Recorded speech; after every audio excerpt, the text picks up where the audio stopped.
tayo sa may bayan, sa may tapat ng San Carlos City New Public Market. Nang katabi ay isang mall, Magic San Carlos.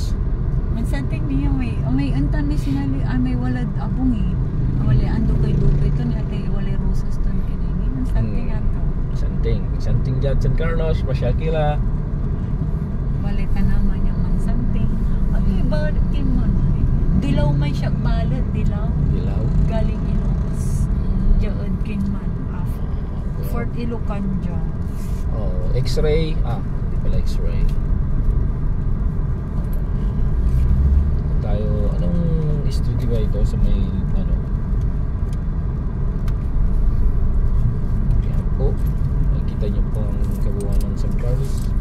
Magpapaikot-ikot tayo hanggang sa makikita tayo ng Xerox photocopy. Ngayon po ay Sunday kaya medyo may mga store na sarado at hindi matraffic. Kahapon matraffic po rito, heavy traffic. At pasukan siya pagpasukan.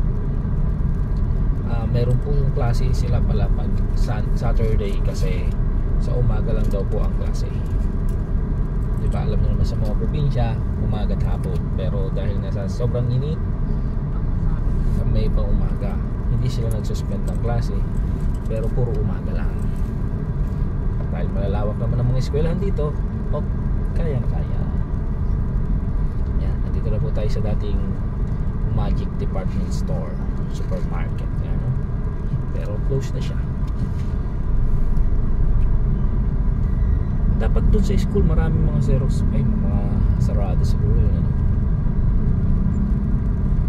So nandito na tayo sa may bandang bayan. Dati ito pinilahan tong to yung Magic na to. Ngayon sarado na dahil may meron sa mas malaki. Wala rin dito si Jabi. Dito meron dito ayun ang Xerox lamination something ganyan na yun, madam. Panahari naka-record nito ayan po yung Kaluyagan.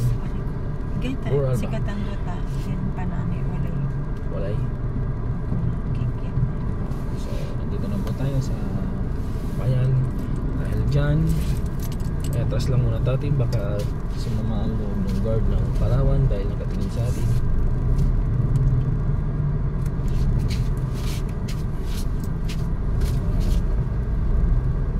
Motor ba? Naman siguro. Yan. Kita nyo naman, di ba? Ayun po yung Kaluyagan. Matagal na panahon na po yan. Diyan nagbabangko yung mga